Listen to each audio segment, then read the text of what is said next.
All right, we are recording. All right. So, give us your name, please. If you loosen that handle, that should turn. I know. Dave Aschenbrenner. And Do I need to spell that? How long have you lived in Milwaukie? Probably 33 years. And what section of town do you live in? Hector Campbell neighborhood. I'm an East Sider. An East Sider, all right. And what do you like best about Milwaukie? It's just a great little community. You know, it's not the big city. It's not outback rural. It's just a nice community with nice people, nice neighbors, and it's just a nice place to be. It's close to everything. That's one of the other things I like about it. You can get anywhere from here in a short time. You can be at the beach, you can be at the mountain, you can be in downtown Portland.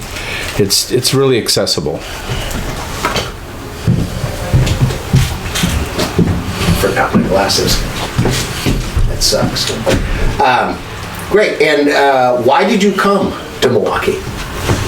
Well, my wife and I had been married for a couple years. We decided we wanted to settle down and have a family and wanted our own house. And we just happened to, our realtor and my wife found this little house in Milwaukie, and we jumped on it. And tell me one of your favorite stories about living here in Milwaukie. Oh, man, favorite stories.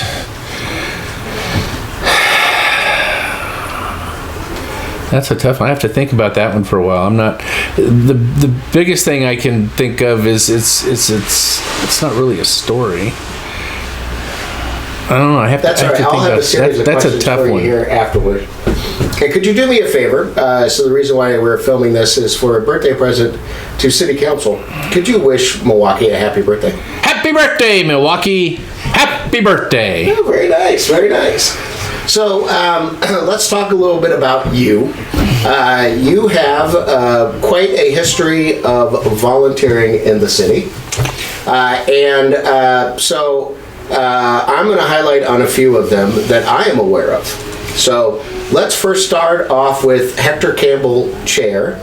Why don't we ask the question, why did you become the chair? How long did you serve as a chair? And what do you think were your accomplishments as a chair? Color of the lilacs. White. Oh. All of them. How did I become chair? Boy, it goes back quite a ways. 'Cause I'm trying to think of how. I went to a neighborhood meeting to find out what's going on in the community, and I spoke up on a couple things, and they decided to elect me chair, and I was doing that for approximately 22 years. I took a couple years off here and there, but not much. Accomplishments in the neighborhood. Well, Homewood Park would be one of those accomplishments. The Campbell Community Garden. Those are probably two of the biggest physical things that you can see. I was also involved in a lot of different commenting on land use applications and a lot of meetings with the city staff and city people about how to make the community better. Do you remember what that first issue was that drove you to go to an Indian? No. It might have had something to do with light rail, but the really early days of light rail. And now let's talk about overall arching volunteerism. So you were part of the budget committee. You have been very active in the light rail planning process.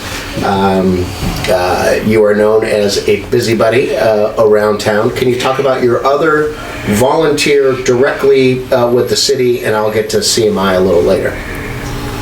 Okay. Well, let's see. I served on the Light Rail Advisory Committee for both Metro and TriMet.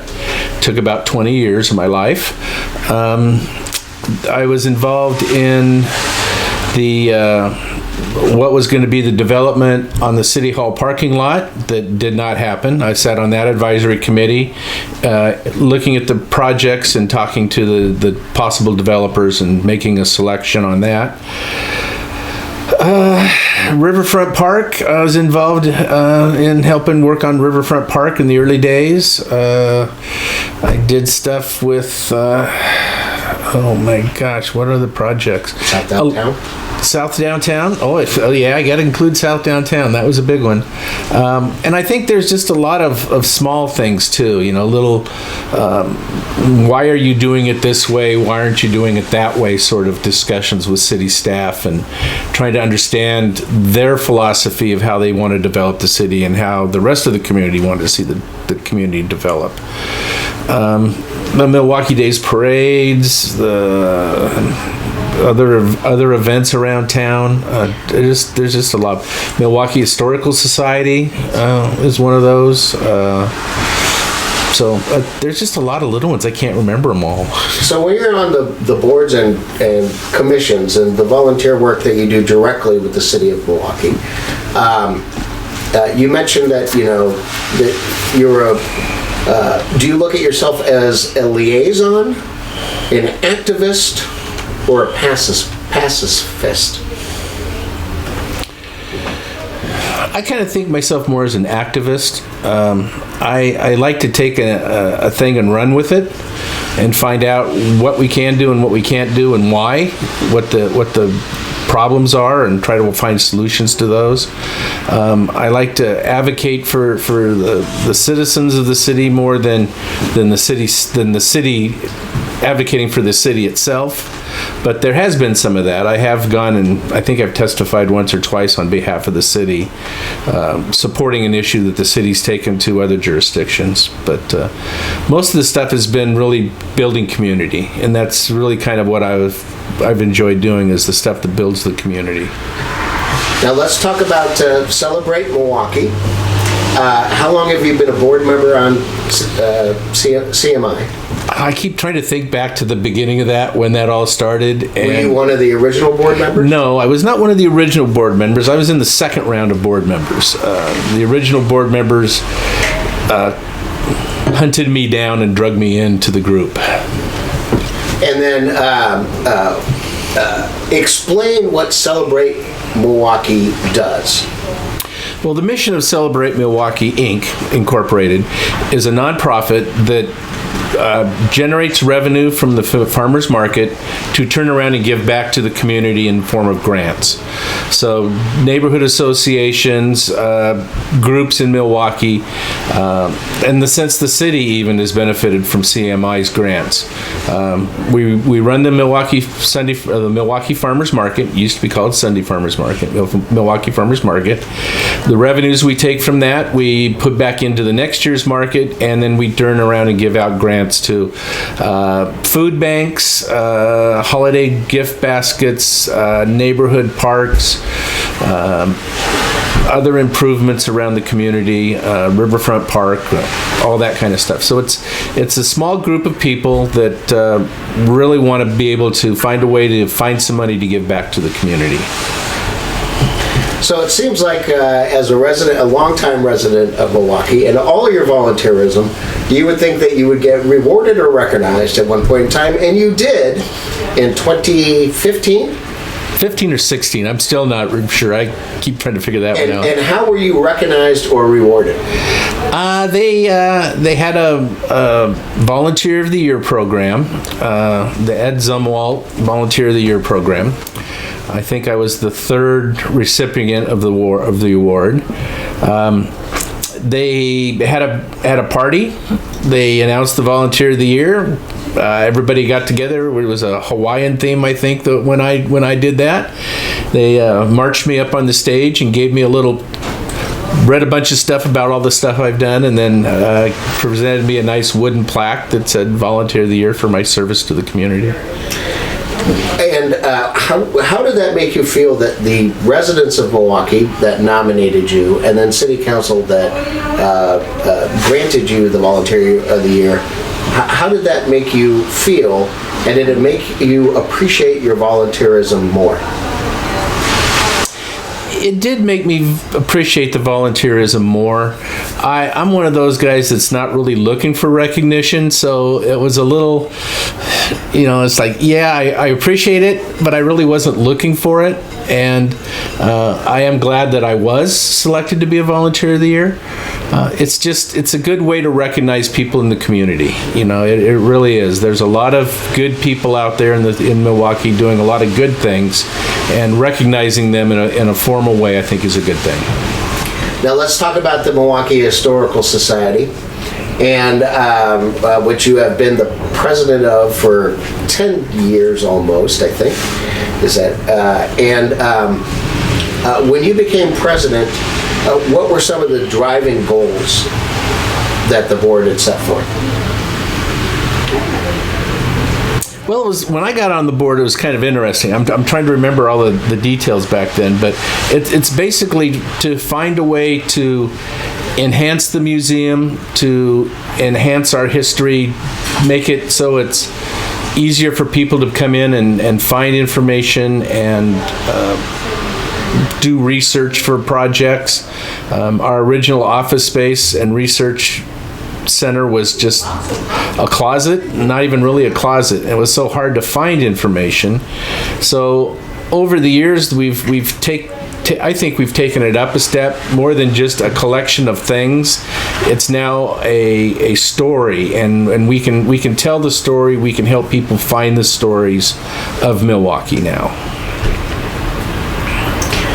Is there anything else that you would like to add, or have you, with this discussion, have you thought of one of your favorite stories in Milwaukie? Okay, I guess this is going to sound strange, but I was lobbying on behalf of Home Avenue to get it street upgraded from just a regular street classification to a higher level classification, not an arterial, not I don't know what the next step down. So we were trying to come up with a collector street or a community collector street, and so I was actually lobbying council. I was at a council meeting making my point that because Home Avenue is one of the only streets that goes north-south, only goes north-south for a big part of the east side, that it should have a higher status because it has a lot of traffic on it and a lot of cut-through traffic on it. And so I was trying to get the street upgraded to get more enhancements and more improvements on it. And it surprised me when one of the counselors that I did not expect all of a sudden says, he's right, we need to do this, and it got through. And I was just really shocked of the counselor that actually stepped up and says, hey, this guy's got the right idea and is doing the right thing. And I think there's been a couple other times when I testified before council on different things that it's always interesting that it is that steps up and says, yeah, this is right. This is something we need to do. And it's like, I'm surprised that counselor, that wasn't the one I was counting on. Let's talk, since you talk about a win, right? Mm-hmm. Let's talk about defeats, because we recognize that volunteerism and trying to be an activist, you don't win every battle that you fight. No, you don't. And so let's ask this. What percentage do you think you win versus what you lose? Oh, I'm going to say 60% 70% wins. I mean, it's a matter of how much work you put into it, too. If you just take an issue and run down and have one meeting and then throw up your hands that you're not going to win and walk away, where there's others where I've actually gone back several times to staff and just sort of like, okay, explain to me again where this is in the code and why we can't do this. So I'd say probably 60% wins.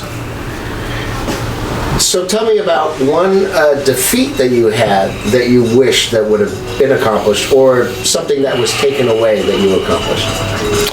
Well, I really thought we were on the right track to remove the Kellogg Creek Dam with the nonprofit group. I'm trying to remember what it was that was going to come in and use pollution credits from the Superfund site on the Willamette to go in and take out Kellogg Creek Dam and reshape the creek for fish and stuff. I really thought that was a great project. It was really going to come together. Everything looked like it was going in the right direction, but it ended up falling through. Is there anything else you'd like to say? About losses? Just about anything. Milwaukee's a great community, and it really benefits by having people involved and people willing to ask questions. And sometimes it's how you ask the question. You can't just run in and stomp your feet and pound on the table. Sometimes it takes a little bit of finesse, takes a little bit of understanding, takes a little bit of getting to know people. One of the things I did several times for staff members of the city was I would offer to take them on a tour of Milwaukie from David's point of view, which I'd ask if the city manager had a problem with it. They didn't. And I asked staff if, you're new to Milwaukie, you don't live here, you don't know what's going on. Let me give you a little drive around town tour. And as my wife says, I talk too much. So it was always those little tours and getting to know the staff that way really helped me working with them. So that's probably it. All right. That's it. That's Good enough? And I'm not going to use any of that, right? I'm going to use the line that you talk too much. I know, I can't figure out how to. But that is the truth. My wife says I do talk too much. Yeah, we all talk too much. Who was I meeting? I was meeting with the new board member for CMI yesterday. We met him at 10 o'clock and we were done at 12:30.